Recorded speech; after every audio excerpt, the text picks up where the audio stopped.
We're live! Woohoo! Yeah, so now we're going to wait a couple of minutes because I need to make sure it shares on all of my social medias. Y'all know the drill. So this is what I'm doing now. Oh, guess what? It just tweeted for me. So now all I have to do is go on, make sure I'm on the right one because sometimes I'll do that. Yeah, okay. Wow, this is going up faster than normal. We're already live on YouTube. We are going to retweet this. Retweet. How many countries are we broadcasting to? Anyone and everyone that wants to watch. I have a friend in Germany who sometimes tunes into these things, so it's fun. Hola. How do you say hi in German? I don't know. Strudel. Strudel. Strudel. Okay. I'm just gonna go and pull up the live stream so that I can get some comments. Holy crap! It's already hot in here. I knew I wasn't gonna wear this thing for very long. Yeah. Oh yes. Okay. No. Shh. Don't talk. Okay. So we're gonna get started. I just need to go and start the recording. Sorry, y'all. I'm working on it. Un momento, por favor. And we are live. Welcome everybody to another episode of Liv's Library. Woohoo! I'm new. Hey everybody, welcome. There is another episode live and grooving. I'm very, very excited about this particular episode. I have my wonderful friend, Ammon, who is joining me tonight. And he is going to be joining us. If you couldn't tell from the topic or the title of this video, we are going to be talking about money. That would have been I don't know what she named it. financial responsibility. Why didn't I just title money? Next time. I feel really dumb. So he walks in and I said, what should I title this episode? Like one word. And we're all like, financial responsibility, fiscal stuff. Right. Like, see, I went to school in the daytime, so I don't think well at night. I took day school. Oh, man. Okay. So we're going to jump right into this. First of all, everybody, we're going to go ahead and talk about the most pressing thing that happened this weekend. It was the Super Bowl. Super Bowl. If you guys can't tell by my colors, sorry for those of you audio people, you don't know what I'm wearing, but I am wearing a blue shirt and my orange and blue headband. Also, I've got some rocking the orange lipstick, and my eye makeup's even blue and orange, totally representing my Broncos. Wow. Woo-hoo. That's awesome. Broncos are one of my top 3 teams. So they're not my favorite team, but they're top 3. So I was definitely, when they made it all the way, I was 100% there. Congratulations. Thank you very much. Panthers, thanks for playing. I can't really even say they did a really good job, though. There were a lot of turnovers that I was kind of surprised by. Well, I don't even know what a turnover is. In fact, to be honest, I didn't even watch the Super Bowl. Oh, so sad. News to me, Denver won. So you missed out on all the wings and the tiny wieners and the everything else that comes with being a Super Bowl fanatic and going to the parties. Well, man, apparently I have made some poor life choices and I have some repenting to do. Next year, I'm going to invite you, and you need to come to my party. Okay, deal. This year I didn't actually host a party. I actually went to another party, but I totally could have invited you to that too. I didn't know you already didn't have plans, okay. So that's sad. Just so those of you who care, but you didn't watch it, or for whatever reason you still don't know what the score was, we won. Broncos won 24-10, and 2 of those touchdowns were actually made in the last quarter, within the last like 8 minutes. So that was really, really cool. But really, like the Panthers, they made those. They were like stuck at, what was it, 7 points for 3 quarters, and then they made that final field goal like right there at the beginning of the 4th quarter. So it's kind of sad. Like they were playing, but I feel like they were just a little off their game, and it was kind of sad to watch because I expected for it to be a little bit more of intense of a game. Sure. The Panthers are a good team, so I was kind of disappointed with that. But Denver also, Broncos, Panthers, Carolina, one of the Carolinas. Okay. Clearly, I'm not a very big fan of the Panthers because they're one of the Carolinas, but I don't remember which. Got it. So now that we've got that out of the way, there are a couple quick questions that I need to ask you to get this started. I'm ready. Gave him a little bit of a heads up. Okay, also this headband is like really itchy, so I'm taking it off now that I've represented. I'm still representing with the makeup and my shirt, so we're good. I don't need to actually wear the headband anymore. Ah. And I'm orange on the inside. Probably. I don't. I've got no orange on me. I'm no, so you sorry. Don't. In fact, I've got Puma socks, so maybe I'm a Panther. Oh no. Oh no. Okay, so here are some questions. Like I explained to you before, it's kind of a lightning round. You have to answer them fairly quickly, and then as we go along, we'll keep moving forward and do what we need to do as far as that goes. You ready? Okay, I'm ready. Okay, the first one is probably the hardest. What is your favorite quote? Oh, geez. Wow. Probably one from Charles Swindoll on attitude. I don't have it memorized. Okay. But it's a great quote. How does it go? Kind of the gist of it. Well, there's people listening. There's people listening to the audio and not watching the video. Got it. I could Google it, but I don't have it offhand. So we'll switch that. We'll switch to who's the father of reggae? Bob Marley. Don't worry, be happy. That's a good one. That's my official favorite quote. There you go. You guys heard it here. The official favorite quote of Ammon right here. That's good. Okay, so what is your current favorite song? Ooh, it's got to be a song by Lunch Money Lewis called Bills. Oh my gosh, I love that song so much. It's great. It's great. Oh, it's so good. Oh my gosh, last summer I 100% listened to that song. Really? Probably like 200 times because I went out and did like summer cells, and it was the only thing that like kept me going on some of those days because I'd get in the car and it'd be like, I got bills, I gotta pay, and I was like, yes I do. So I'm gonna work every day. It was good motivation. It's definitely good. These are good questions. Okay, what is one unique fact about yourself? Oh. Unique fact. Well,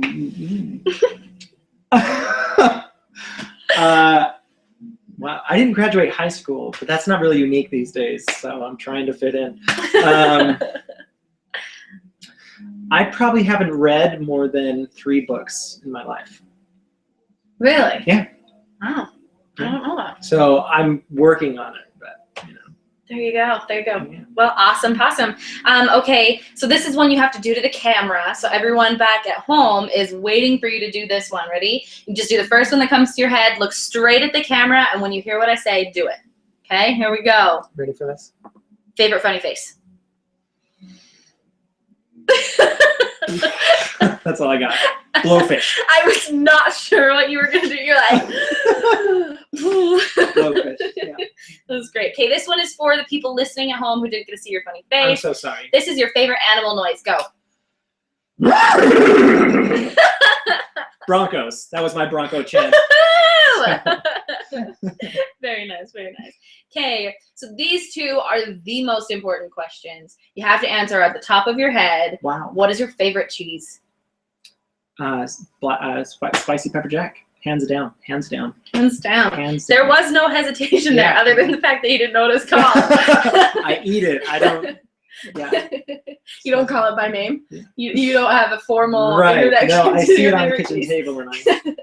Oh, it's so good. Okay, your last. Well, it's not your last question. Sure. There's 2 more. Your favorite cereal.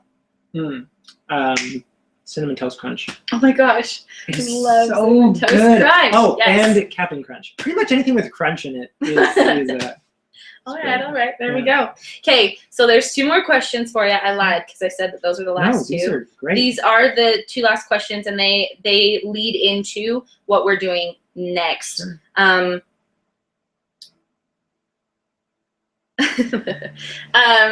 So the way that this works is I'm going to ask you this question, and then it's a two-tiered question, okay? Okay. So first of all, what right now is your favorite book? Probably a book by Dave Ramsey called Entree Leadership. Okay. And just basically, I haven't read it yet, but I've been listening to a lot of podcasts on it. And it just talks about how to be a leader, like what leaders do and how to be a great leader. Yeah, it's great. That's awesome. Okay. And then the one tier of this question is, how has this book and the lessons that you're learning through the podcast and everything else that you're listening to, how has it influenced your life to this point? So I've only been listening to the podcast, Entree Leadership Podcast. Go find it on iTunes. It is great. But I've been listening to it for a few weeks now, and just at work, instead of taking the back seat and let's say that it's someone else's responsibility to do something at work, now it's like, whoa, I can do that. So I'm learning to take ownership instead of be a backseat driver. And that has heavily affected my life in personal, work, spiritual. Yeah. That's awesome. Okay, so the second tier to this question is more so directed towards the topic. You kind of picked a really good book to be able to steer into the topic. But in order to transition, you have to tell me how this particular book, the podcast that you're listening to, everything that you're learning with this, how has it influenced you to become more financially responsible? So instead of pushing, it's helped me not to blame other people or to blame circumstances or like I have a bad job or I don't make enough money or I'm taxed too much, to go from a victim to more of a hero in the sense of like, you know what, it's really up to me, and it's to take stewardship over my finances instead of not. That's awesome. Okay, so just so you're aware, when I'm looking at my phone, I'm looking at the live chat. People can come on in and they can comment.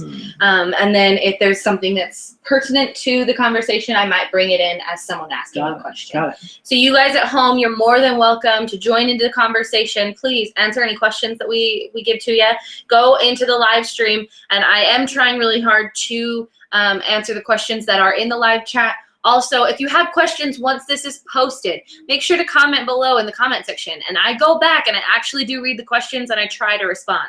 So I definitely want to hear from you. I want to hear what your input is on these particular topics. So please make sure to subscribe to this channel so you know when the new live streams come up. And then you also can comment and let me know what your thoughts are on these videos as well, on these podcasts.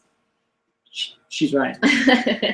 Do it. Okay, so something you didn't know about this particular podcast, I actually had an idea for the podcast, and I presented it to a friend of mine who was supposed to be here on the podcast tonight, and due to a family emergency, this particular friend was unable to make it. And so at like 6:45 this evening, it was like 6:45 when it was about 6:30. I had left work and I was driving home, and I was just like grabbing a quick drink from McDonald's. I just got some water to drive home with. Good call. I love water.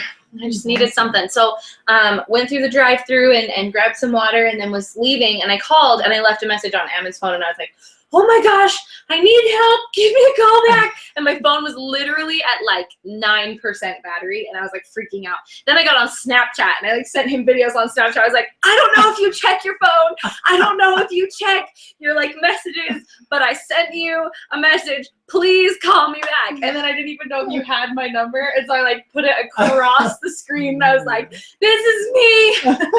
Give me a call. So there you go. There's their videos are 100% videos. And I sent 2 of them, and I was like, my phone is going to die. So if I don't answer, leave a message, and I will call you back the minute I plug my phone in. And I was freaking out, and I was still in the parking lot of McDonald's when you called me back. And I was just like, oh my gosh, hi. And we talked the whole way home, and my phone didn't die, and I thought it was going to. And I was so scared. But this phone has a resilient battery, which makes me very happy. That was fun. Did you guys catch the Star Wars reference, by the way? I mean, she was basically Princess Leia. The phone was RDD2, R2D2. Help me, Obi-Wan. Anyway, but for real, to nerd out. Ammon helped me out in a time of need. He is my hero this evening, and I do appreciate it so much. So thank you. Oh, my pleasure. And one of the reasons why I decided to ask you, I told you a little bit on the phone, but I'm going to explain to everyone at home. One of the biggest reasons why I decided to ask Ammon to help me out with this is because I knew that I wanted to talk a little bit about financial responsibility. I wanted to talk about how to become more financially responsible as part of my Healthy Living series that's going on my Lives Life channel, and then trying to connect it to this. He posted on Facebook a couple weeks ago and just said, like, I'm trying to become more financially responsible, so don't ask me to spend money because right now I'm not going to. And I was like, that's awesome. And then today that just popped into my head and I was like, oh my gosh, she'd be perfect. So when I talked to you on the phone and like you decided to come and help me with this, like what were your thoughts, like as you were driving home, as you were getting ready and coming back over here, what were your thoughts as far as like the topic and what you wanted to say? So, I kind of blanked out for a little bit. It was like driving home. What do we talk about on a podcast? I thought a podcast was only audio. That guy just cut me off. Anyway, so I was kind of scatterbrained, to be honest. But what I really want to focus on is where I was, where I am now, and where I'm going. And just to be able to relate to everyday life. I mean, I'm nothing special or no significant life event took place. But anyway, we can get that. We'll get into that. Perfect. Well, so because you have kind of gone on this journey and you're in the process of bettering yourself and improving this particular aspect of yourself. Sure. I kind of want to know a little bit. First, we're going to talk about like where you were before. I'm going to mention a little bit of like the struggles that I've had with finances, and we're going to kind of relate back and forth. I want to hear your story, and then if I have things that I can tie in, then I will. Please. But kind of where were you? What made you decide to make this transition? And then, yeah, we'll talk about that. Where were you, and then what made you decide, like, realize that you needed to change, and then sure, what made you decide to start changing? Okay, so excellent questions. Thank you. Let's see. Well, to kind of go back, I mean, way back, like, early 2000s back, ever since I started working, I've just spent my money. Like, having been taught, like, yeah, we should pay tithing and we should save our money or invest our money. It was a lot easier to say, oh, I want to go to this movie or go on this expensive date, or really just go to an all-you-can-eat buffet. Oh, this is so good. So throughout my life, I've kind of known what I should be doing, but it was always easier to do what felt good at the time instead of having discipline. So anyway, I started working seriously in about 2008 when I was 18. And in order to get paid, I opened up a bank account so I could cash my check at my boss's bank, blah, blah, blah. And I didn't intend on getting a credit card, but they offered it to me. They were like, so Mr. Crookston, would you like, what'd they call it? I forget, it was like overdraft protection. They offered me overdraft protection. So it wasn't a credit card, but they just said, if you exceed the amount of money in your checking account, we'll cover you for up to $500. And I said, well, I'm never going to use it, but just in case my car breaks down or whatever, like, I'll get it.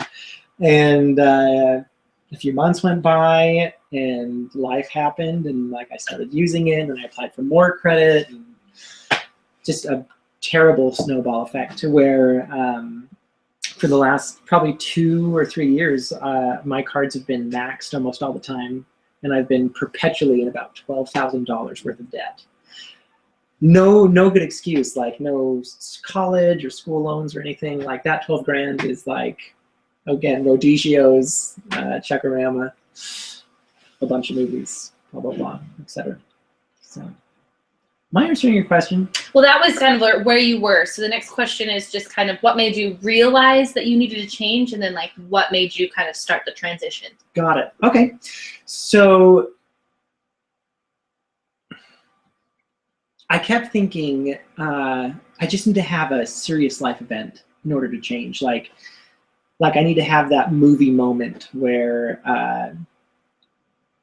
maybe in a superhero movie, like somebody's significant other dies or, you know, some major life event happens. But I didn't really have any like significant life events happening. And so I intentionally said, well, I'm going to try to hit rock bottom.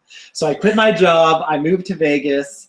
I became a lifeguard, and I was like, yeah, change of scenery. I'm going to start drinking and like a bunch of stupid stuff that I don't do it.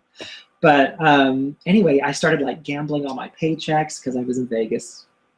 And after losing about $4 grand to the casinos and like being broke, maxing my cards, I thought, you know, I was better off in Utah, where I was at least like spending money with friends or, you know, something. At least your money was going towards something useful. Yes, yes.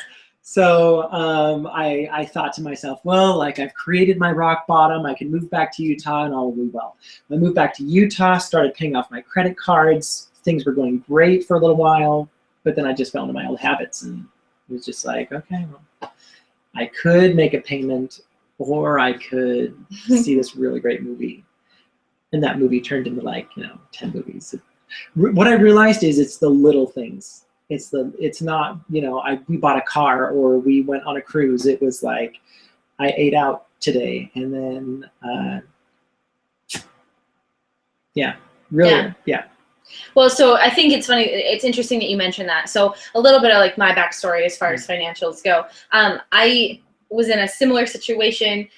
I'm currently in debt for the first time in my life. But it's for a car loan. So like I don't consider it debt because I'm actually ahead on my payments. My goal is to pay it off in 3 years instead of 5. And so like, you know, I'm actually on track for my goal. And I just like, for me, I haven't graduated college. It's something that I want to do. Sure.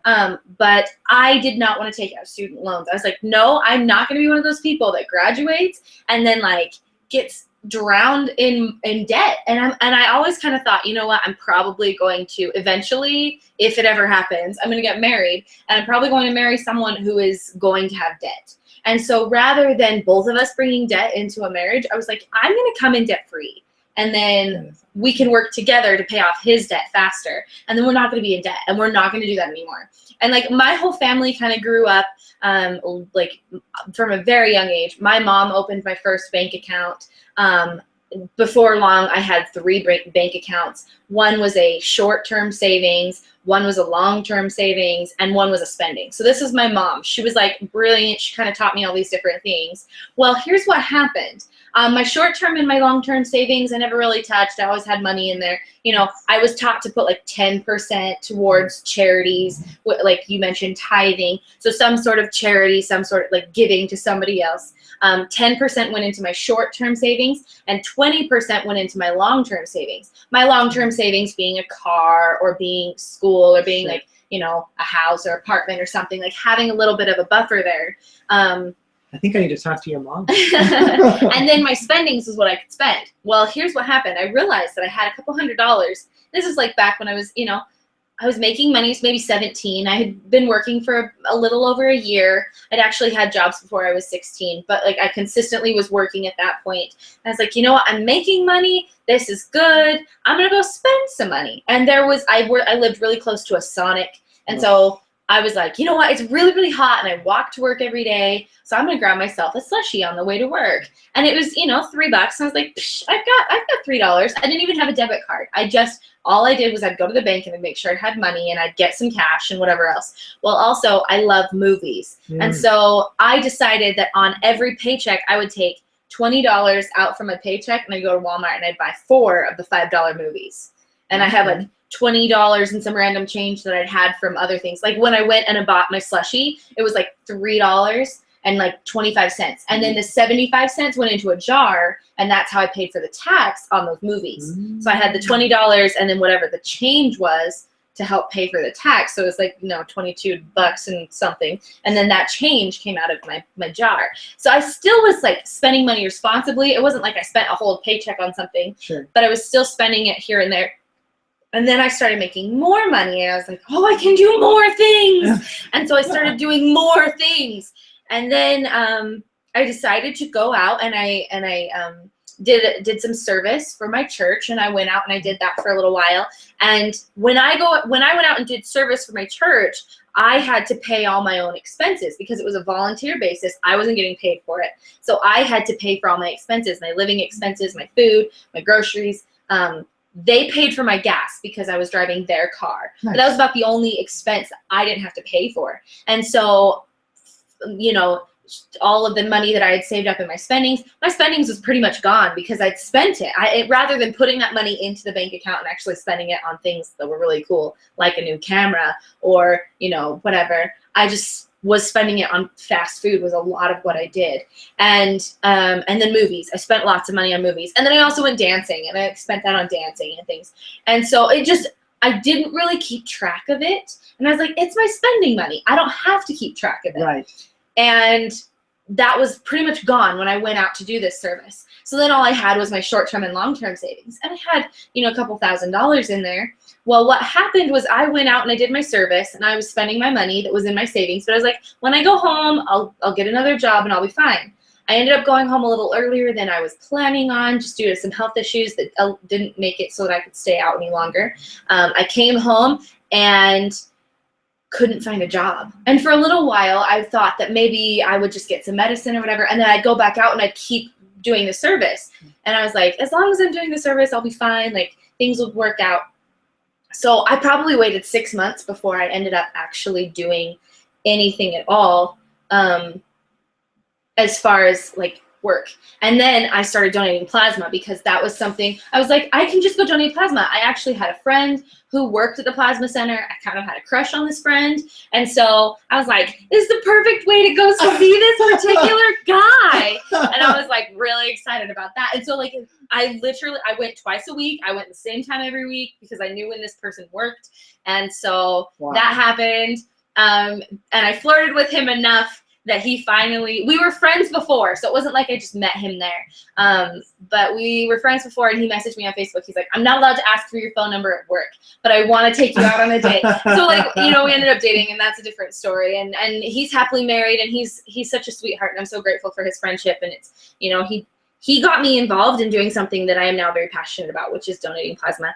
And I'll talk about that at some other point, maybe in a different podcast. But that was my income. And so I was making $60 a week. That was it. That's all I was making. And occasionally they would do a promotion where they gave an extra 10, an extra 20. Sure. That's about it. So in an entire month, that's $240. Well, I was driving a car, and that wasn't mine. It was my parents'. So I didn't really have to pay anything but gas on it. But gas for 1 week was about $60 because it was probably more like $40. And then the extra 20, I was like for food so I could live.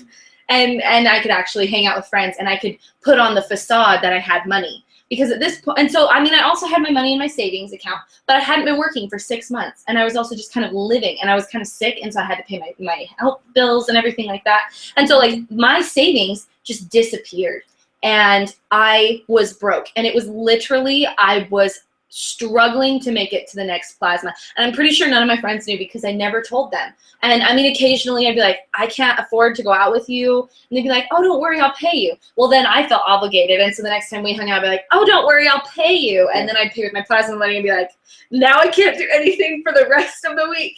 Right. And I really did. I kind of hit rock bottom with the money. And it was embarrassing for me. I didn't want to talk about it. I didn't know how to ask for help. I didn't want to admit to my mom. I finally did tell my mom that I was broke, and she understood, and she was kind of like, well, you haven't been working for a while. You should probably start looking for a job. And that's when I realized that I really did need to. So I found some odd jobs, and I was doing things for a while, but I just couldn't. It was like every paycheck was just enough to pay my bills. And then it was like there was nothing left. I was paying, you know, for my phone, and I was paying for some different small things, and I still wanted to go hang out with my friends. Is this unique to her situation, or have all of us? I know I've been there. I feel like there's a lot of people that have, and nobody has. Hey guys, I'm looking at the live chat right now. If you have actually like gone through the same situation, gone through the same process that we've both gone through, tell me. I want to know that we're not the only ones. Right, I mean, it's awesome. But I mean, I got to that point where it was literally like $20 a week, like that I had to do anything with. Yeah. And I just finally was just like, oh my gosh. And I like screamed at the sky and just said, give me a chance to like actually make this work. And then I found a job that actually was helped me make more money.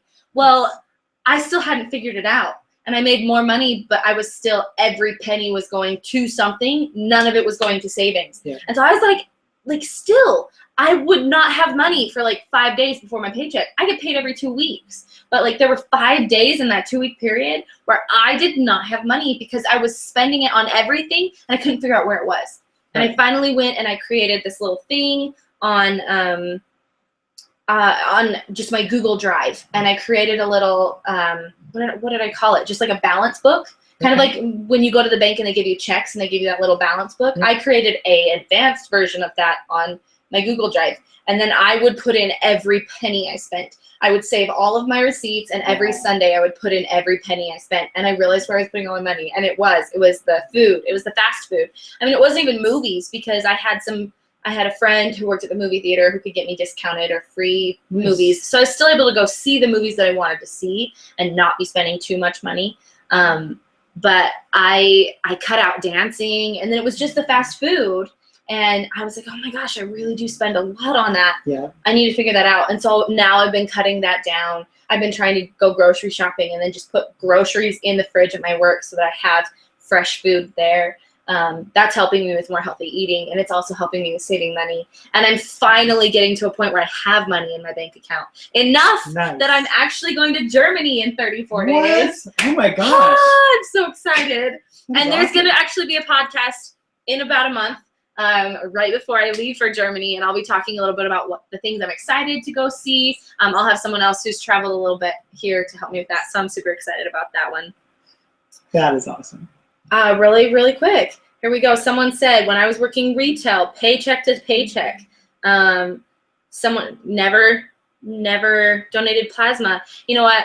I will talk about that eventually, because I'm a huge promoter of donating plasma, but I don't want to get into all that right now. I'm actually going to have a full podcast about donating and kind of like what it does to your body, the benefits and the repercussions, and kind of a little bit about that. So that will eventually be a topic on this podcast, but I need to make sure that I find the right person who can give me the right information for that. Right. We'll do it live from Griffles. Griffles? the Plasma Donation Center here in Utah. Yeah. Anyway, I've donated plasma as well, just over there by the courthouse. Mm-hmm. Yep. I think it's a great place. I actually donated tonight. Woohoo! There's my little. There's that. Awesome. And I go and I just like hang out with my friends there, like all the employees there, like my BFFs, and like we hang out. We hang out outside the Plasma Center, which is a lot of fun. So that's awesome. I really enjoy it. I meet a lot of friends there. But okay, so here's a question for you. Now that we've kind of explained a little bit, I talked a little bit about what I've been doing now to get myself back into saving money instead of just like running paycheck to paycheck. What I want to talk about now, and I want to hear you talk about, is now like you talked about kind of where you were and what made you decide to change. Now, what are you doing? Sure. Thank you. Great question. So, by the way, I totally relate to Olivia with the small purchases over time. I mean, that's what got me, especially food and entertainment. Those were the two big ones. Because it's hard when all your friends are going to parties or seeing, the next big movie that comes out, or there's a new restaurant opening up, or it's tradition. That's what got me a lot. Or holidays, like, oh, it's Christmas. Also, it's okay to spend, justifications like it's Halloween or it's this or it's that. Those were the easiest times. But there's almost a holiday every month, and sometimes more than that. So no excuse. But finally, what I realized is, for me at least, there is no rock bottom. Like, it came down to consciously making that choice to change. And what kind of inspired this most recent desire to change was I was in Vegas. I actually did go on a cruise, which was amazing. Highly recommend Carnival. They're great. But I went on a cruise, and I went out of town for Thanksgiving, and I went out of town for Christmas, and I just spent all this money. And because I don't see my relatives very often who live in Kansas, I took like all my siblings out on dates, and it was like, and I have 9 siblings, so that kind of adds up quick. And instead of saying like, you know, we'll eat at this cheap restaurant, it was like, well, where do you want to go? You know, 20, 30, 50 bucks. And I just had no reservations. I didn't limit myself. And so I maxed out my cards again.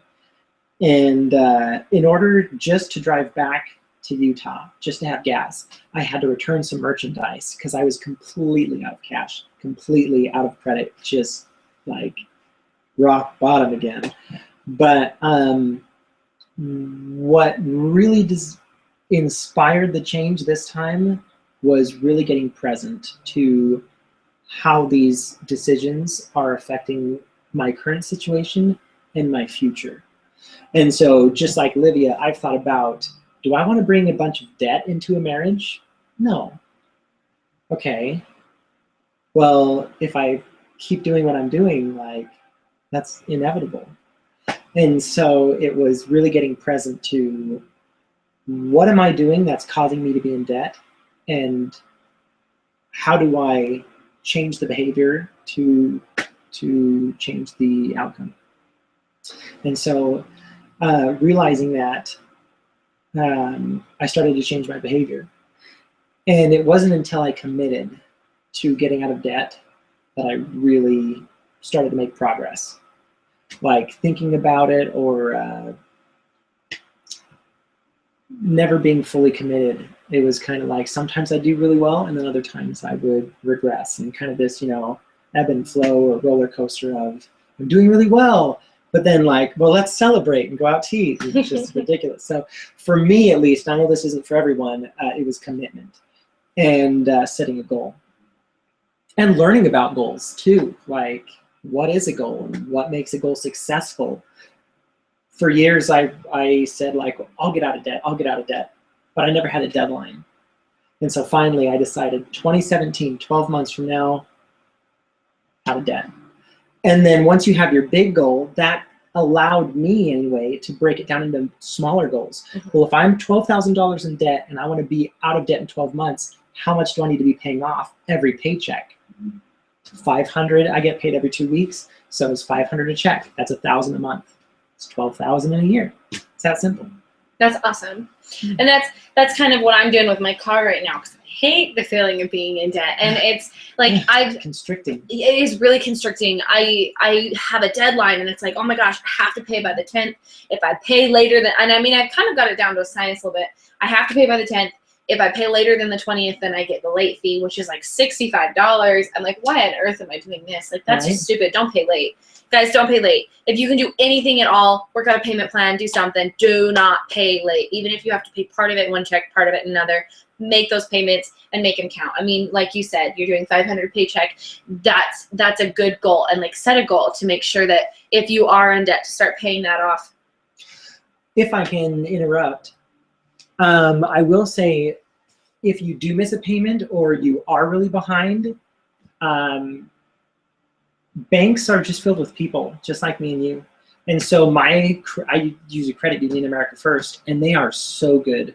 I was late just a few months ago, and I said, hey, I made a few bad decisions. I haven't been responsible. Is there any way we can reverse this fee? And they do. Probably 70% of the time that I go in there, they reverse the fees. And so just talk and see if you can build a relationship with those people. Yeah, definitely. If you communicate with them, then they can work with you. And that's something, I mean, I work at an apartment complex, and people are late a lot on paying their rent. And sometimes they just don't talk to you at all. And then they come in 10 days late and they're like, oh my gosh, I have a late fee. Like, what? Guys, you knew about the late fee. Like, we've told you about the late fee. This is something that you knew about. If you didn't want this late fee to occur, then you need to talk to us. Like, there was one guy who, his wife had a baby, and he's actually the one that he communicated with us. We knew that they were pregnant. We knew they were going out of town. We knew that when they came back in town, they were planning on paying. They were going to pay on the last day before the late fee was due. Well, they came into town 2 days early because she went into early labor. And, you know, just a couple days late. I mean, early. You know, maybe a week early. And so she came in, and they were in the hospital. He called us at the hospital. It was like, my wife's in labor. He left a voicemail, and I heard it the next morning. My wife's in labor. I'm so sorry. I'm going to try really hard, but I don't think I'm getting rent in on time. Like, I will call again and I'll talk to you. And he really did. He called the next day. I'm like, your wife just had a baby and you are being financially responsible and you are communicating with us and you're letting us know. And when he did that, I mean, he ended up paying several days late, like probably a week late. But he was still like super, super, super responsible about it. And so then we were able to work with him and we were able to reverse that. And it's kind of hard to reverse a late fee because, you know, in the paperwork it says that you have to pay it. But at the same time, if you've communicated and we have a paper trail or we have more than one person who can attest to the fact that there was communication there, then you have that witness to go back and be like, no, it's an honest thing. We're not just trying to help out a friend. It's like they really have communicated. There's notes in the system that say they called, they left a message, we talked to them, and then you can trace it back and you can make sure that it is an honest, retraction. Completely agree. Communication, like you said, it's amazing to me looking back on how I've lived my life, and I now trying to change. I look at other people, and some people they don't plan, and I'm still getting better at this, but it's almost like, what? It's December 20th. Christmas is on December 25th this year. It's on December 25th every year. Every year. Just plan on it. That's me. For Christmas, I'm so bad. I'm so bad at Christmas time. I do have like an account in the bank. I have like 7 different accounts at the bank right now because I split it up. So I have my travel account, I have a spendings account, I have my savings account that my mom set up for me, and I have like a gift account, and I have like a giving account or whatever. And they're all kind of broken up, and I put so much of every check in each one, and I deposit my entire check before I make a payment. That's something else that has really helped me, going back to kind of what we are doing to get out of debt and what we are to kind of progress and make ourselves more financially responsible. This was something that I was told, I don't remember by who, but they said, deposit your whole check, then take the money back out of the bank so that you have that for this, that, and the other. And I thought that was really, really smart because then you have a paper trail and you have a computer trail and like you have all these different things. So not only are you, like, I mean, say I get $1,000. Well, I have, a $300 bill here. I have a $100 bill here. I got a $50 bill here. I have to put this, that, and the other. So then I say, okay, $1,000. If I have to put 10% here and 10% here and 10% here and 20% here, the remainder is this. Like that's how much I put it in all my different accounts. Then I figure out what bill comes from which account. And then I know where I'm taking that money from. And I have to make sure that I'm building that account up so that I can pay those bills. Right. And I always have a minimum of 10 cents in my account. Nice. And that seems like really, really small, but a lot of banks will close your account if you don't have money in the account for a certain amount of time. Right. And so I always, always, always have 10 cents in the account that is not, you cannot touch that 10 cents. Nice. Like at all. And so you will have that account. And then if you have an empty bank account and you see there's only 10 cents in the bank account, it makes me feel like ridiculously guilty. I'm like, why on earth do I only have 10 cents in this bank account? Like what happened? And that's, that happens every month because of my necessity bank account. That's where all my bills come from. And so that one I don't use for anything other than bills. And I budget in just about enough. So sometimes at the end of the month, I might have like $5.10 in there. Sure. But some other months, I budgeted exactly, and so I have 10 cents in that one. But I have others in my other accounts, so it's not like I'm broke anymore, right. Which is nice. And so that's kind of how I've worked on that. Someone suggested on here, and I just wanted to bring this up. I want to see if you've heard of this before. She said, you guys should look up YNAB, which stands for You Need a Budget. She said it's awesome. Are you familiar with this? No, but I like the feedback, and I will definitely look it up. I'm definitely going to look it up too because I think I have that budget that I've created, but I keep looking at it and I'm like, there has to be a better way than saving my receipts and then putting them in every Sunday. That's very tedious. Right. And I'm willing to do it because I want to save the money and I want to make sure that I'm actually putting money into the right places. But that's something that I've definitely been thinking more about. So I appreciate the suggestion and we'll definitely be looking that up. I don't know where the conversation's going or what you want to go over, but I definitely at some point want to get into some practical advice or things that have really been helping me change. That's exactly where we were going to go next. So perfect. You were reading my thoughts and you were being brilliant at it. So here we go. It is your turn. Go to the floor. Okay. So here's my advice, and take it for what it's worth with a grain of salt, because I'm still broke. So if you really want to get good advice on money, go talk to your millionaire friends. Like, talk to the people who have won with money. But I think the things that I'm starting to do, it's only a matter of time before I get there. Apparently, just so you guys know, You Need a Budget is actually an app. So it's an app for your phone, and I think it is probably a budget plan. So it sounds like it's kind of an expensive app. You're going to have to spend a little bit of money on it, but then it keeps track of your spending really well. And if I'm thinking, there is an app that I use that my dad uses, actually. I don't use it, but my dad uses it. He paid probably $30 for it, but you can connect all of your cards to it, and then every time you swipe your card, it will keep track of what money you spent, what card it was from, and then you have to categorize it into where it went, like which category you spent money for. That's awesome. I don't know if it's the same kind of concept, but there you go. Back to your practical. That is great. And I know that there are definitely free apps out there too. I mean, if you can deal with ads. Mint, I've heard, is a great app. My dad uses that one, but he used the paid version. Got it. Okay. So without the app. See, that's ads. Awesome. That's awesome. Okay, I guess first thing that I would kind of recommend doing is to set a goal and decide, where do you want to be? And here's some things when you are setting a goal that I would keep in mind. This is going to be good. Okay, so the first thing when setting a goal is be specific. Tell yourself what means you will employ to reach your goals. Like, okay, how am I going to do it? If we're talking about money today, if you want to get out of debt, how am I going to do that? Oh, my job, my paycheck. There you go. Measurable. An exact number of pounds to lose or debt to pay off. So I've told myself for years, like, I want to get in shape, but I've never sat down and said, I want to lose 20 pounds by this date. So be specific. That really helps. For me, that was, $12,000 by January 2017. Attainable.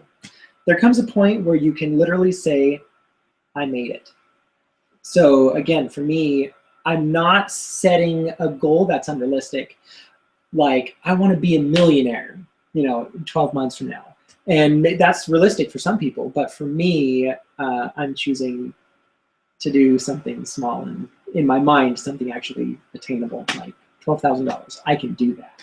I think another aspect of that, you want to set a goal that actually has a deadline. Like, I mean, you're being specific, and you're also making sure that it has a deadline so that you can say, I attained that. I did it. Like, there comes a point where you need to be able to say, I made it. And that's something that you have to do with every goal, because if you set a goal but you cannot ever actually say, yes, I reached it, then you have no motivation to continue with that goal. Absolutely. Let's say you want to write a book. When? 20 years from now or 20 months from now? So absolutely, that deadline is so critical. Yeah. Realistic, be able to reach your goal in a year or less. We've kind of already gone over that. And timely, have a time frame for getting to your goal that is clearly identified. So again, January 1st, 2017, I know that's when I need to pay off my 12 grand of debt. So since I know that, I can really break down the numbers, which for me really helps, because now I know I need to pay off this much money every month, every paycheck, every week. Like, the more you can break it down into something that your mind can wrap around, I think the easier and the faster you'll be able to get out of debt. Because you'll say, I just need to pay off $10 today. Well, $10 is nothing. Like, how can I make 10 bucks? You'll start doing things outside of your everyday job. So for me, I started selling things, and that really helped me get a jump start. Like, how can I pay off this debt faster? I had a bunch of old video games laying around. I saw you posted something about that too. Yeah, and I sold them for 2 reasons. One, because my future spouse probably won't be into video games. Although I guess I could marry a nerd.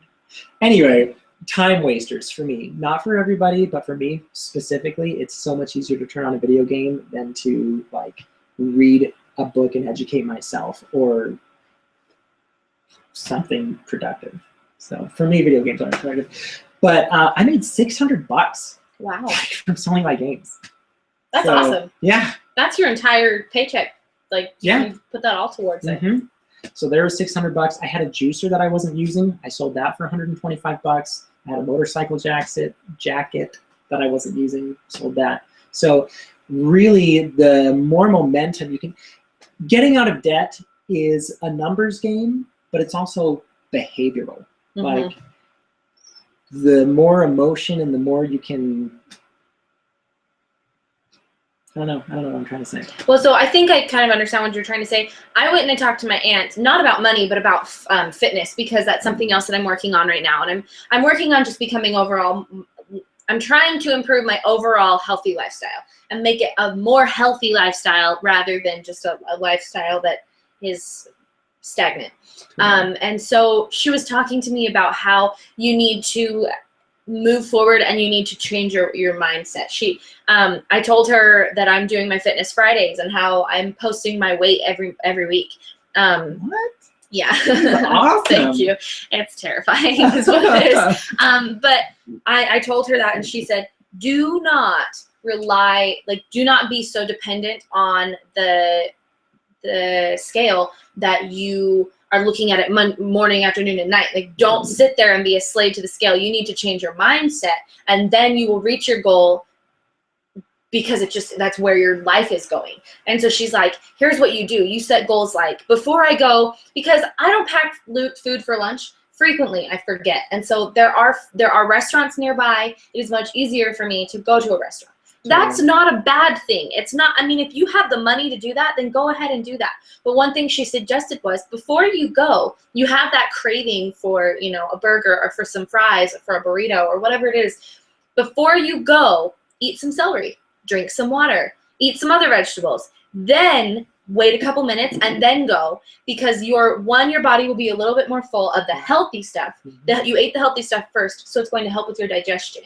And last but not least, it's also, when you shop hungry, you always buy more. And so if you have that and you kind of curbed your appetite just a little bit, then you can go and get less and still be satisfied, still get the yummy taste, still benefit from having something that you wanted to eat, but then also to be using less of that. And I think it goes with the same thing here. When you're setting these goals for finance, you need to change your mindset. You're going to think, all right, what am I doing to get, am I spending too much money on food? Okay, well, can I stop spending money on food? Well, no, because I have to eat, I have to survive. So what am I going to do? How am I going to replace that? And then you have to replace the bad habits with good habits. You can't just get rid of your bad habits. You have to actually have a change in your mindset, and you have to replace the good with the bad, or the bad with the good, so that you can change. Yeah. Speaking of habits, learning about habits really has helped me, again, just get out of debt that much faster. So are you the kind of person who responds to external accountability or internal accountability? Are you the kind of person that is more of a rebel who, if somebody tells you to do something, you're going to do the exact opposite? So realizing that there's 4 or 5 different kind of personality types, for me, I do really well from external encouragement and accountability. If I tell myself, I'm gonna not eat any sugar today, I'll probably break. But if I tell Olivia, for example, hey, just so you know, February 9th, no sugar Tuesday. And then I know she's gonna call me that night and say, hey, how'd you do on your goal? Like, I know I'm gonna be accountable. I know that someone's gonna, call me on my decision. Yeah. So that really helps me. But maybe you're the kind of self-driven person. I'm not. No. That's one of the biggest reasons why I decided to do Fitness Fridays. It's why I decided to put my weight out there, because I have now told people of the internet, I've told random strangers what my weight is, what my goals are, and how I'm going to do that. And then every single week on Friday, I have to post a video telling them what I did the week before, and I have to repost my weight and see where I am at that point, and then I have to, this, that, and the other, and then I have random strangers who can sit there and comment on my video, and they'll be like, you lied, or, and I mean, like, if I'm going to film that video, I feel 100% guilty being like, I lied, you guys, or like, guys, I cheated, or I broke down, I ate some sweets, like, when I set that goal to have people be accountable, to have people to be accountable to, that's so big for me. Yeah. But I'm also totally the rebel, and if I'm told to do something, I do the complete opposite. So it's really hard, because I'm like, here guys, here's what I'm gonna do. Now remind me and help me through it. But I was explaining last week, like with my mom, I tell my mom that I'm gonna do something. She tries to hold me accountable, but then she tells me that she's like, Lydia, you still have to go to the gym today. I'm like, no, I'm not going to the gym. I can work out at home, Mom. And then I don't, right? Because I'm gonna prove that I don't have to do that. And it's so stupid. It's such a bad way to live your life. I'm so dumb. You bring up a good point though, and that reminds me, when you are making goals, if it's not your goal, you're probably not going to do it. If it's your mom's goal, or your boyfriend's or your girlfriend's who's like, yeah, honey, you should really do this, there's not that internal burning desire to get out of debt. It's like, yeah, my mom, wants me to do that. So I'd encourage you, whatever you do want to go, be true to yourself. And if you really want to get out of debt, get out of debt. And we will try to give you the tools to do that, or at least point you in the direction of someone who can help you. So yeah. So we're kind of getting a little bit. Someone said, no sugar tomorrow, guys. Do it. No Sugar Tuesday is now officially a thing. Nice. Oh my gosh. You just started something. Okay, y'all. Really, though, you said you're going to do it. So I'm going to hold you accountable. Next week, I'm going to ask, did you do No Sugar Tuesday? If you guys commit to doing it, I'll do it too. No Sugar Tuesday. Wow. And I will as well. I'm going to call you tomorrow. I'll be like, did you do it? I'm going to, I'll be live. I Snapchat a lot, you guys. You know this. Follow me, Libby Dawn. Follow me on there, and you can see kind of what I do every day. I try and do a little bit every day. And I will definitely, I'll recommit in the morning, and then in the evening, I'll follow up and let you guys know how I did. So that'll be good. No Sugar Tuesday, it's a thing. Also, use the hashtag No Sugar Tuesday and try and get it to trend on social media. Maybe we should do this every Tuesday. That's great. No Sugar Tuesday. I might actually have extra energy to go dancing tomorrow night. Oh my gosh. Okay, so we're running out of time. We're coming to the end of what we're going to do. Okay. But there was a couple things I wanted to mention really quick. I found this on Dave Ramsey's Facebook page. And it's actually from Rachel Cruz, who I love. Rachel Cruz. I think she's phenomenal. She's really, really good. And for me, as much as Dave Ramsey is awesome, and I listen to him a lot, I enjoy hearing a woman's perspective. I enjoy hearing someone else because I like being able to have more than one person that I'm listening to. And for me, I do enjoy hearing it from a woman because I am a woman. Right. And it's good to be able to hear the kinds of things that work for the same type of person. Right, a little more relatable. Yes. So here is her daily money challenge that she posted, and then Dave reposted it. I really liked it, so I'm going to read through just a couple of my favorite ones. She said, number 1, pack your lunch tonight. So in order for me, I mean, I have my lunch packed, actually. I did this because I decided that it was something that I should do. And so I went in and I have my lunch packed, and I'm going to try and remember to grab it in the morning before I go to work. And then I have it. I'm not going to go anywhere. I'm not going to go shopping, which means that I have time to actually edit videos. I have time to read. I have time to do whatever it is that I need to do tomorrow during lunch rather than going out and having to drive everywhere and get food. So that was one thing. Another thing that was suggested was write down 3 things you're thankful for. I'm going to change that, scratch that, do 5 because I think 5 looks a lot better. And it also just forces you to be, I mean, it's really easy to come up with 3 things you're thankful for. I mean, you can be like air, water, and sleep. Done. But then if I'm going to add 2 more, I'm going to say books, and I'm going to say you guys because I'm grateful for you guys. I'm grateful for being able to do this podcast. And if I didn't have an audience, then it would be. How do you make a heart? That. Okay, Put these your just thumbs look like down. binoculars. Put your thumb down. She's gonna mentor me on how to make a heart later. Or you can do that, like the Barbie hand heart. Oh, okay. But I think you should do 5. I actually bought this book at Target. It's 5 years of thoughts, and what it is I wish I had it with me. And I'll actually talk about that in a minute because I'm actually going to bring it up in a minute. But write down 5 things you're thankful for. One thing was don't spend any money today. Another was pay for the person in line behind you, because it's always good to pay it forward. And I mean, even if you don't have a lot of money, just be like, hey, I can't afford to pay for their entire meal, but here's $5. Like, give it to whoever needs it, you know? And I've done that before where I've left just a little bit of money at the till and I've said, give this to whoever needs it. And then it's fun to kind of watch and see what happens there. Another one was stay off social media for a day. Just so y'all know, last year in February, I did no social media for an entire month. I didn't get on Facebook, Twitter. I didn't get on YouTube. The only social media I did was Snapchat, and I did Snapchat because I was using it for a class. Like, we had to send short videos every week. Justified. And we decided, no, the professor actually said, like, Snapchat or, like, Instagram. And I said, can I not do Instagram? Can I do Snapchat instead? So I figured that was easier. I mean, I did text, obviously. Totally. So that's why I said Snapchat was better, because it's not a social media, per se. It's a means of communication.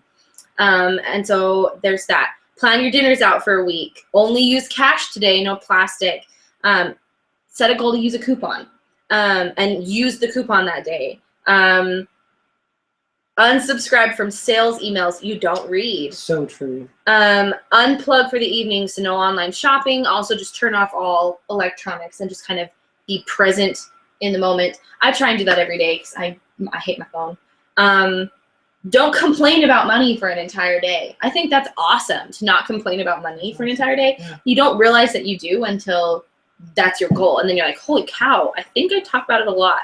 Yeah. Here's just a few more. No sodas to say. No sodas today. Save money and drink water. Me, you guys know, Coke is my favorite drink, and I've recently committed to not drinking Coke. I did drink a Coke yesterday because it was the Super Bowl, and I decided that that was okay. And also, talking to my aunt, she said, don't forbid yourself to do things because then you just want it more. And so I decided I'm not going to forbid myself to drink Coke. I'm just going to decide whether or not it's the best choice. So that was, nice. I decided yesterday it was okay. But I'm going back to not drinking Coke. Not as so much like I can't drink Coke, but just as I don't want to because I'm trying to lose weight and Coke doesn't help you lose weight. So Last thing was don't compare your things to someone else's and then say no to a purchase today and post a picture of it. So that was cool. Like one thing you really want. I actually did that one today because I found some really, really cute bathing suits and I need a new bathing suit and I didn't buy it today. Probably will buy it tomorrow because, but I didn't buy it today because I didn't have the money for it. I hadn't budgeted the money for it, but I get paid this week, and so I will be probably figuring out if I have enough money to make that purchase, and then probably purchasing it sometime this week because it is something that I need and want. The last one is just treat yourself to something fun today. And I think that that's really important too. If you stop yourself from being able to do anything fun, then you're going to hate life and you're going to be like, oh my gosh, like I can't do this, I can't do this, I can't do this. And rather than saying I can't, say I want to, I can, and then make a decision to, you know what, I really like ice cream. So maybe that's going to be the thing that I treat myself to today because I really want it. And, you know, you plan that out and you do that. So those are just some fun goals, I think, to set. It's on Dave Ramsey's Facebook. You can also look at Rachel Cruz, and she posted it there as well on both Instagram and Facebook. So go ahead, check it out. They are both really, really great people to get some good financial advice from if you are looking to become financially stable and more responsible. So true. Do I have 3 minutes-ish? Yeah, go for it. Okay, I'll just try to go through the things that have been really helping me. And again, there's no magic bullet. What works for me, I mean, obviously we can follow principles, but the way that we attack something might be a little bit different. So for me, it really helps to have physical cash. For Olivia, she uses bank accounts or cash or both? A little bit of both. I try not to both. spend my card too much. I mean, Yeah. if it's a large purchase or if it's an online purchase, obviously. But I mean, I keep very close track of my bank accounts. Nice. So again, I'll just kind of try to shoot through these. For me, it really helps when every dollar has a name. If you don't tell your money where to go, it's just going to disappear, and you're going to say, like, where did all my money go? How did I get $12,000 in debt? Trust me. So I don't know how well you can see these, but wow, that is so backwards. Anyway, I have different envelopes for things, and once the money's gone, it's gone. So once I'm out of money in my date envelopes, no more date. Tithing, food, travel, tithing again, spending. This is where I think Olivia hit on a really good point. You have to have a category for spending money. Like, if you just say, I will not spend any money whatsoever, and I tried that, and I got about 15 days in where I didn't spend $1 on anything except for, like, obviously bills and gas. But eventually I broke because I didn't have that, like, spending category where I could get a burger if I wanted, or I could go on a date, or, well, anyway. I think it's a treat yourself category. It's like, you know what? I know that in the month of February, I can have $20 to spend. All right, that means I can go to a $5 movie. That means I can buy myself a burger. That means, like, but then, like, even in that category, you're still like, all right, that's how much I have when that's gone. Those were the treats that I had. Exactly. Once you've seen Deadpool and Zoolander 2, you're done. So health and hygiene, probably important, especially if I want to use that dating envelope. Auto repair. What I love about this envelope for me is, just like people get surprised when Christmas is on December 25th, cars are going to have problems. They're going to need maintenance. And just in the last few months, I've paid probably $1,500 in maintenance on my car. I did that last month, and I hated it. Right? But I had the money because I sold my video games. I sold some other things. So I had an emergency fund.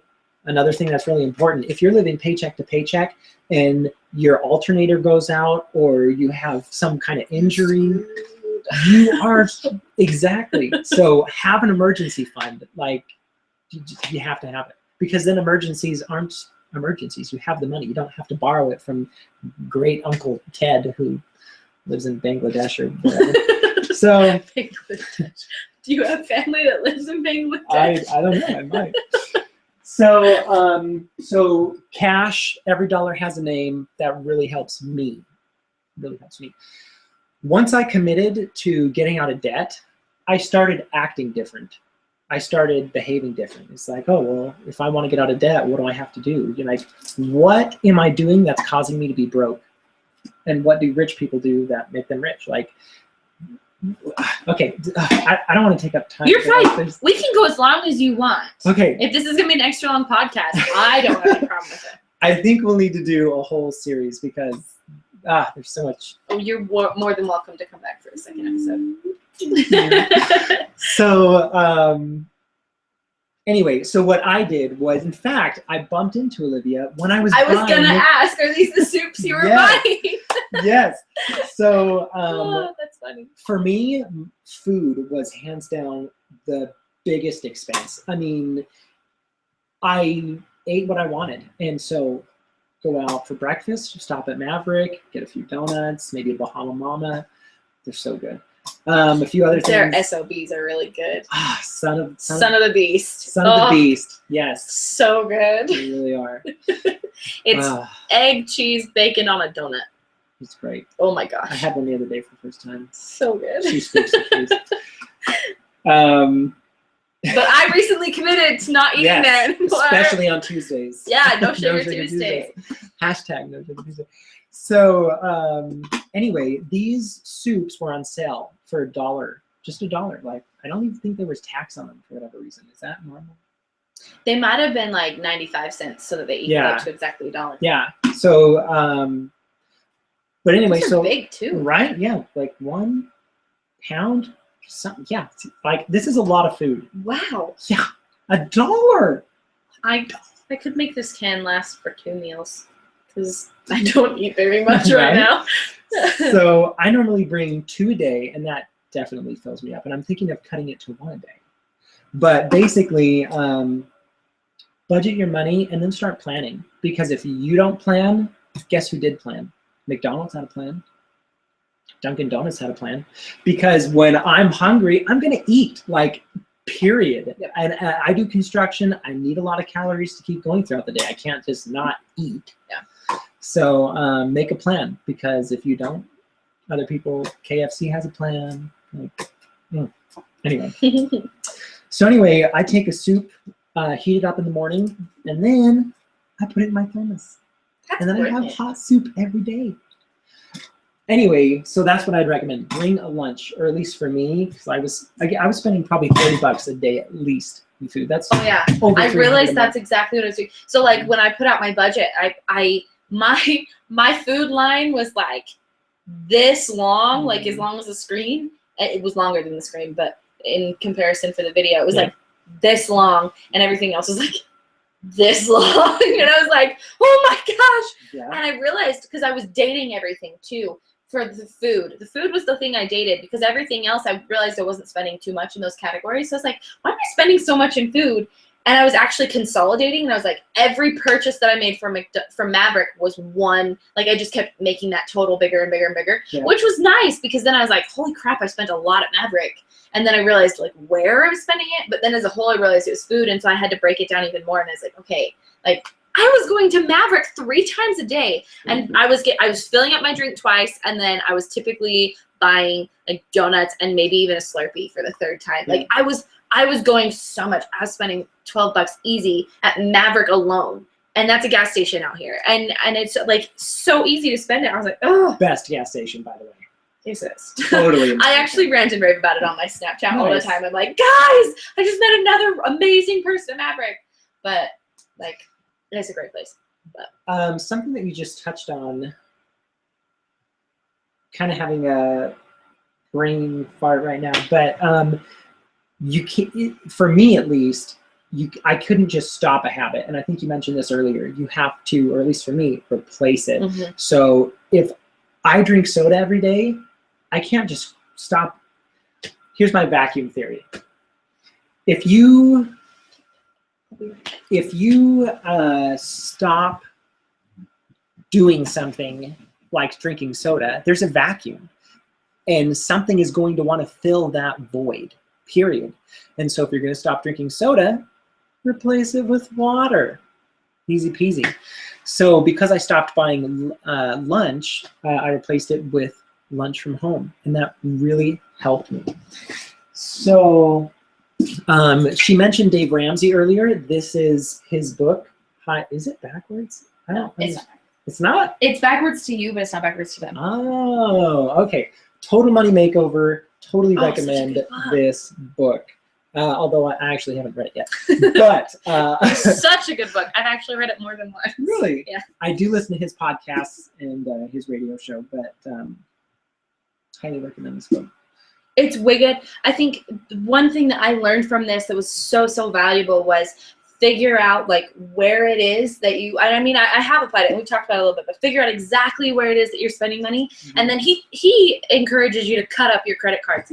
I don't have a credit card because I really didn't want to go in debt. And so I don't have a credit card, but that was just something that I wanted to talk about a lot. And so, I mean, that book and just everything that he has, he talks about that with. So I thought that was pretty awesome.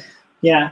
Again, for me, it was like Olivia said earlier, once you get present to how much money you're spending, because you might be thinking like, well, Olivia, well, Ammon, that's great that, you know, you can just stop spending money on going out to eat. But that's the only thing I have time for. I don't have time to make my lunch. I don't have time for this or that. But once you get present to how much money you're spending, like the behavior will change itself almost, you know? Yeah. I don't have time to make food every day. Mm-hmm. Like I really legit don't, especially Monday. I work from early in the morning till late at night. Then I go donate plasma and then I come here and I do this podcast and I'm up until easy 11 o'clock just working and doing different things. And then I have to sleep because I have to get up early in the morning the next day. Mm-hmm. So like I genuinely do not have time on Mondays specifically. And then the other nights, I don't have time either because I'm doing other things. So one thing that I've learned is I have to wake up earlier in the morning because then I do have time. When I'm waking up at 7 o'clock in the morning, 6 o'clock in the morning, I have to be at work 1 hour later. That is not enough time to get ready and to get food and to get out the door and actually be to work on time. Yeah. And so like, one, I have to get up earlier in the morning. And two, one thing that I figured out, you can go, I mean, for me, I have a refrigerator at my office. I have a microwave at my office because I work in an apartment complex. And I mean, if I need an oven, I can use the oven that's in our model apartment. Nice. That we use and we show off. So if I need to prepare food at work, I can. It's not ideal, but I can. And so one thing that I did is I went to Smith's. I work really, really close to a Smith's. So I go to that Smith's probably once a week. I buy some cheese because cheese is really good for you if you eat it in small portions. So I buy some cheese. I buy some lunch meat. We have condiments that we kind of share throughout the office. Nice. Then I buy some celery. I buy some carrots. Buy olives because I love olives and nobody else in the office does, so I eat them all. And then I buy tomatoes because tomatoes are another one of my like indulgent foods. They're still healthy, but they are an indulgent food. And so I mean, I do that, and then I have fresh foods that are in my office. And if I want to eat, if I want to snack, or if I choose to go to Subway, or if I even want to go to McDonald's and get a snack or get something, I can. But then I also have the healthy stuff to eat with it, so that I'm not just having something unhealthy. I'm having something healthy too. And it requires little to no preparation at all because I have it there. You have an hour for lunch typically at a normal job. At a normal like office job, they require somewhere between half an hour and an hour for lunch. And so like that provides a little bit of time for me to be able to put things together. Yeah. So at least for me, when I figured out how much I was spending, I figured out where I had the time. Yeah. And then I put it in. So and if you do the math, like even if you're just spending, $1 a day on average, right? I mean, you probably still a lot. Still $30 a month. But $2 a day, that's 60, $3 a day, what, 90? And so, 120. Yeah, it adds up. It's those little purchases over time. So for me, these soups were $1. So I'm $2 a day because I usually eat 2 a day. So again, $60 a month, which is dramatically down from $300. So that extra $240, guess where that goes? Paying off my credit card. So. And it's nice because I mean, if you were originally spending $300 on food and now you're only spending $60, it's like, all right, so maybe I do have an extra $10, $20 to treat myself occasionally. It's like, all right, so I'm going to give myself a total of $80 for food this month. Yeah. 60 of that's going towards soups, and then 20 of it's going to go towards maybe going to a nice restaurant at the end of the month, or buying myself some ice cream, or whatever it is. Yeah. So that you are still indulging and you are still treating yourself, but you are still staying within a budget. I think that's so important. Yeah. So I guess to kind of wrap everything together for me, that's really been helping is get present to what you're spending your money on.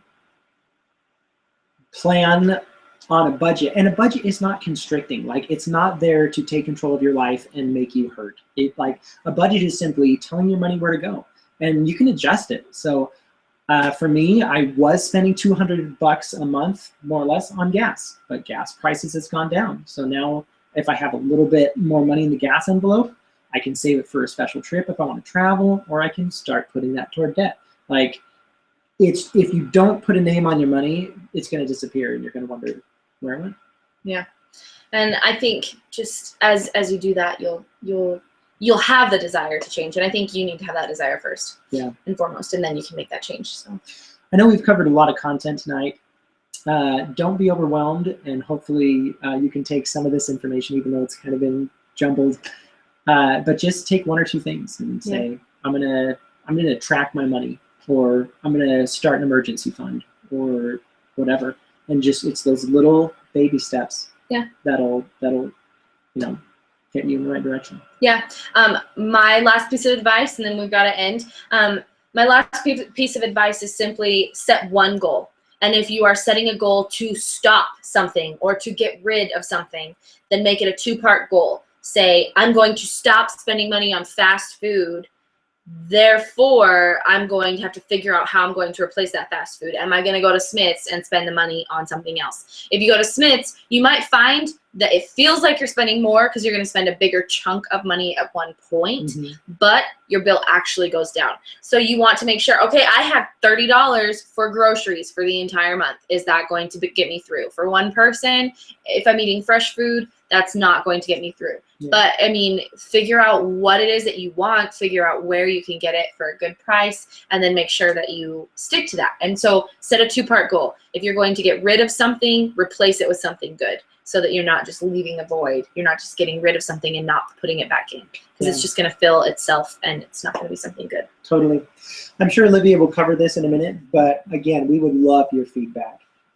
I'm happy to divulge my real numbers, just like Olivia has boldly and somehow majestically told you how much she weighs. Like, that is really impressive, by the way. That's terrifying. If you want to know what the real numbers is, like, I'll happily tell you, and so that you can keep me accountable, and hopefully it'll inspire you a little bit. Like, wow, you know what? This crazy guy who I don't even know, he's doing something different, and Olivia's doing something different. And if they can do it, I can do it.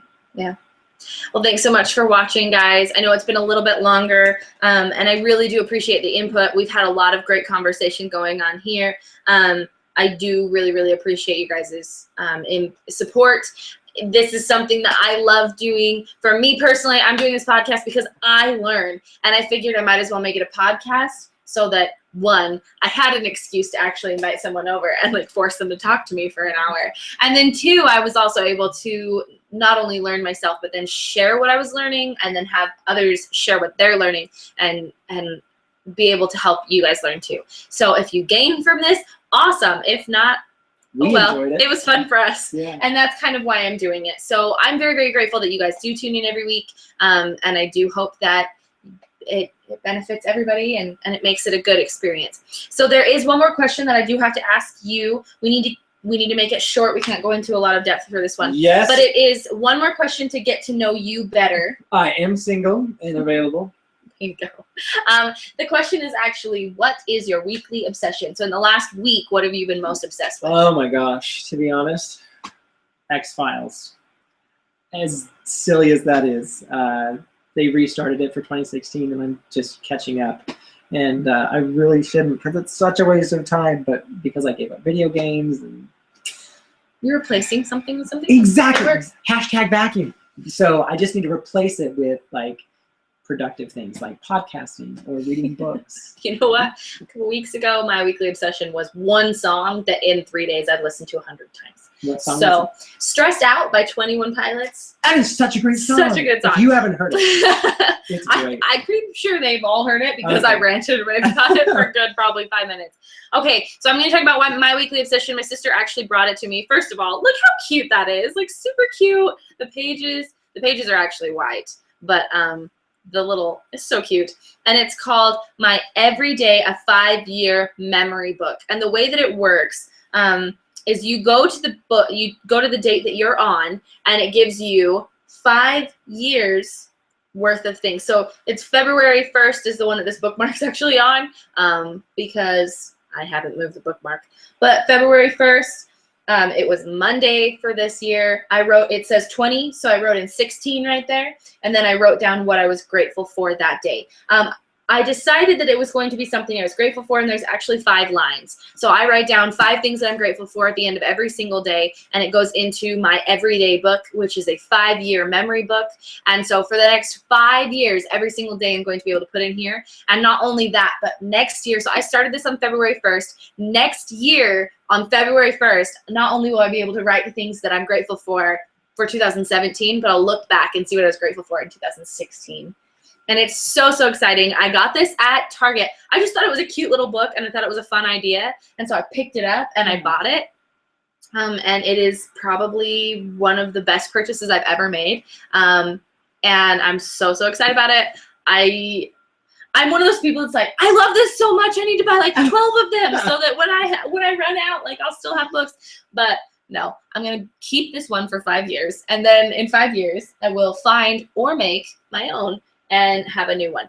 But I'm going to keep doing this because I think it's awesome. And it's a really great way to keep track of what you're grateful for. So that's my weekly obsession. Make sure to comment below once this video ends to let me know what your weekly obsession is. Remember, if you comment below, I do really try to respond. So I'm really excited to hear what you guys have to say about financial responsibility, what it is that you're doing. If you have any questions, feel free to comment below and let us know, because we can respond and we can let you know what we're doing.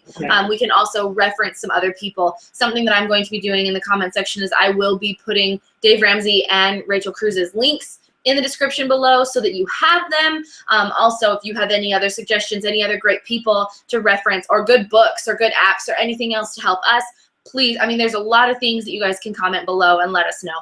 I want to see a lot of comments on this one. This one created a lot of discussion for us, and I think this will definitely go into a second, maybe even a third episode of this particular topic, because I think it's wonderful. It's very important to have this. Ammon, thank you so much for joining me. It was great to have Ammon here with us. Guys, just remember that you need to smile, stay beautiful, and know that I love you. Mwah!